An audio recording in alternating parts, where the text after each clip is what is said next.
ఒక్కసారి కనుక మీరు ఈ మిషన్ చూడండి.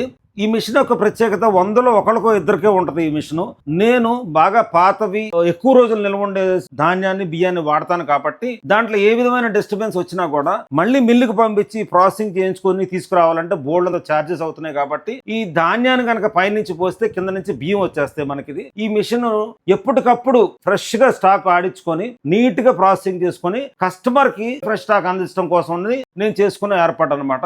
ఈ విధంగా కస్టమర్ సర్వీస్ కోసం నాకు ఈ మిషన్ చాలా బాగా ఉపయోగపడుతుంది. నూకలకి నూకలు సెపరేట్ అయిపోతాయి, డస్ట్ కి డస్ట్ వచ్చేస్తుంది, ఇంకేదైనా డిస్టర్బెన్స్ ఉన్న పోతుంది, కావాల్సిన పాలిష్ చేసుకోవచ్చు. దంపుడు బియ్యం ఏంటంటే ప్రతి 20 రోజులకి 15 రోజులకి నెల రోజులకి కూడా తౌడు పొరవుతుంది అనమాట. దాన్ని మనం ఖచ్చితంగా ప్రాసెస్ చేసుకోవాల్సిన అవసరం ఉంది. ఈ ప్రాసెస్ చేసుకుంటాకి ఈ యూనిట్ ద్వారా నేను కస్టమర్ సర్వీస్ కి కూడా ఎక్కువ ఇవ్వడం జరుగుతుంది. ఇటువంటి మంచి రకం బియ్యం కావాలనుకున్నట్టయితే విజయవాడ లోకల్ వరకు హోమ్ డెలివరీ ఫెసిలిటీ ఉంది. అవుట్ ఆఫ్ స్టేషన్ ఏదైనా సరే ట్రాన్స్పోర్ట్ ద్వారా పంపించడం జరుగుతుంది. మీ Prasad Konjeti. Thank you so much.